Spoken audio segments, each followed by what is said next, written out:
Atkal atgriežamies pie satiksmes jautājumiem. Bieži vien, ne pārāk bieži, bet šādi tad mēs savos raidījumos esam rādījuši arī to, ka, nezin, kas izdomāt, ka ceļzīmes tiek izvietotas, pilnīgi aplami, tā ka viņas ir pretrunā viena ar otru, un, šur tur joprojām patiešām ir lielas nekārtības un neskaidrības ar ceļa zīmēm. Tagad mēs varam būt mierīgi, jo mēs esam sastapuši tādu cilvēku pilnīgi nejaušā kārtā ielas malā, kas ir gatavs mainīt šo nekārtību uz kārtību.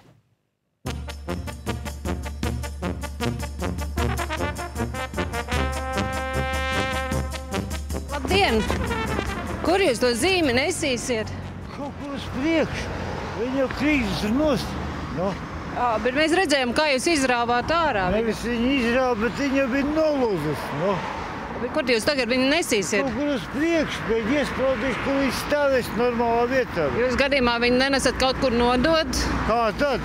Gudais arī tagad, jā, tur ir zelta stieņi, ko es nesu tagad.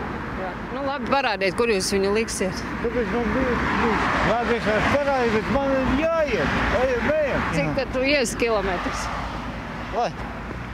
Līdz Romai jau neiešu, bet, viski jau paiešu. Un kur mēs tad to zīmi varēsim redzēt? Uz Mārupas ceļiem, bet tur jau tā kā Indijā. Tur vajag, zīme tur vajag. Tur tagad visādi tādi. Varbūt es būšu kaut kādā televīzijā tagad. Pagad. Es tev vēl šito zīmi parādīšu, kādas es paņemšu. Varbūt kaut kā te varu papozēt. Te redzi, apstāties nedrīkst. Tur var uzpīpēt arī. Uz to bestā boro vai uzlūk dūmu. Pagad, te uguns mašīna nav? Nav. Uguns mašīna man nav. Es aizēju, bet šitāds šnabi.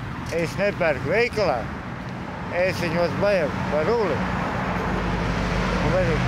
Un šitā te es arī dzīvoju. Un L.A. Indijā. Es viņiem visiem. Zīmes stāvi. Negrīt man virsot. Tād.